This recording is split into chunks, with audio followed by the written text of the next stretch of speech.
Morning. So after a very successful La French Fest car show yesterday, we are now moving back on to building up this engine again. So the last time we looked at this, I'd just installed the crank, but I had to seal everything up, ready to go back to work again. So when I stored the engine up, I actually put some oily rags down each of the bores to try and inhibit any corrosion coming in these freshly honed bores. So upon inspection, it would appear that has worked. Now, I've got some very, very light corrosion just started on the top of the deck here, but that's absolutely nothing to worry about. So again, flip her over and just inspect these big end surfaces. So what I used here was assembly lube, because that will actually stick like shit to a blanket. And again, that has worked very successfully. Absolutely no surface corrosion started on that crank at all. Okay, so I have actually just spotted something I'm not too happy with, which is the amount of movement on those thrust bearings there. Now, I'm not sure if this is normal or not, but I'm actually going to take the crank back out and I'm going to inspect it. Now, what's actually concerning me here is I've got two different styles. So this is out of Block A and that's out of Block B. Now, Block B actually has a little tang there, which locates that straight into the main cap.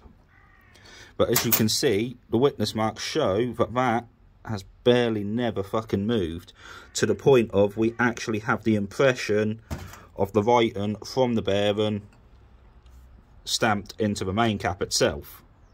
Now, the next thing I noted too is that if you actually overlap and lay both sets on top of each other here, you can see they make a perfect circle.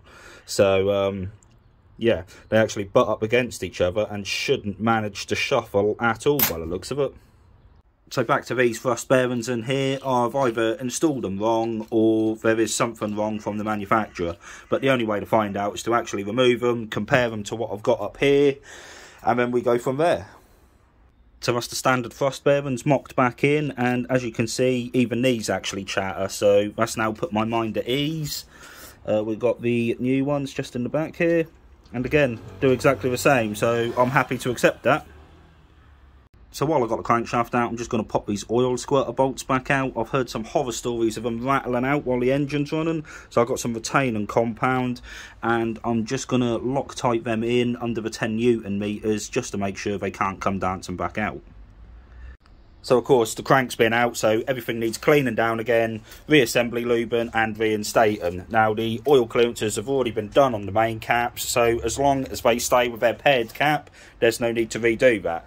I will, however, double check the thrust clearance once I put these washers back in, just to ensure that the first time I measured it, it was indeed correct. Right, so I was just looking for the main cap seals for number 1 there, and I've got them just here. So these come out of this Xud9te kit, which is a pretty comprehensive gasket kit I bought off eBay. So there are the details just there, if anyone wants to try and find one. Okay, so I'm now getting ready to install these main cap seals. As you can see, they actually locate onto the spigot there. So what I'm going to do is, you do not want to install these dry, as they are going to have to slide down these faces. So what I aim to do here is I'm just going to dunk these in some 1040 engine oil, just soak them, lube them up both sides, and then I'm going to lube the faces here so that as they press down they should just slide into place. Okay, so they're all now lubed up. Just ensure that these faces here are dry. Same as here, ensure none of this oil from the side here runs down onto that. So what that'll actually do is cause the main cap to hydraulic, actually slightly altering this oil clearance gap on this main cap bearing. So that's slid in nigh on perfect first time. As you can see, there's no shredded rubber around these edges, which indicates that these went in without damage. Okay, so that's the thrust now rechecked again. Just going to paint mark all these up now they've all been torqued down, and then I'll flip it over and start cleaning the bores out. Okay, so I've just wiped down cylinder number 1 with brake cleaner, and that is the dirt we've removed. Now, a good friend of mine told me to do the second stage of cleaning with ATF fluid. So this is like your power steering fluid, which is oil-based, but also contains some detergent as well. So we're about to do that and see what grime we get out on this rag to compare. Now, it's a bit of an old school method as well, so I had to look this one up because I didn't quite believe him. But trust me, this should work. So quick comparison, we've got the brake cleaner here on the left, we've got the ATF fluid here on the right, and if we just get this in the sun, you'll see the contaminants it's removed. So the first stage here, it's removed a fair bit, but then the ATF fluid has indeed removed further contaminants from the bore, and it's also left the bore absolutely silky smooth. Okay, so now that cylinder's clean, we are getting ready to install the first piston and rod. So, as we talked about earlier, just ensure that all the rings are separated 120 degrees from each other on the gaps. Okay, so I skipped a little bit forward there. So this pre-ignition cup needs to face the front of the engine, so that's where the oil cooler is, etc. I have pre-lubed using the assembly lube in between the rings. I have used a little bit of clean 1040 down the bore, and I've also lubed this tool up with 1040 as well.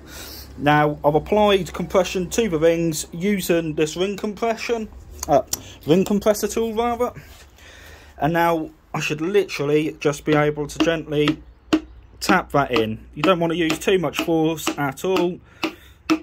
And what this compression tool should do is literally just cheat the rings straight into the cylinder. So there you go. That's now in. So obviously, any of you eagle-eyed viewers will have realised I forgot to tell you to install the big end shells. So yeah, simply just press them in there. What we're now getting ready to do is check the oil clearance on this conrod I've just installed. So we've got the plastic gauge there, and the oil clearance I'm going to be looking for, again, is 0.025 to 0.050. So we're going to go ahead, we're going to install this dry. I'm going to torque down the ARP conrod bolts, and then we'll remove it and see what the squish factor is on the plastic gauge there.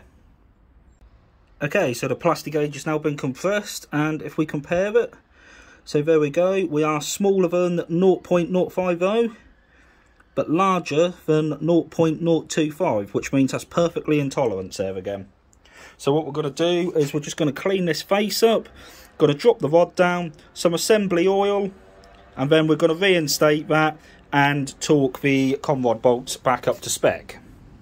Okay, so that's the first one in, all torqued down, all paint marked up, and she is lovely and smooth. So it's now going to be a case of rinse and repeat on the other 3 cylinders. That's probably going to take me the rest of the day, guys, so I will catch you later, and cheers for watching.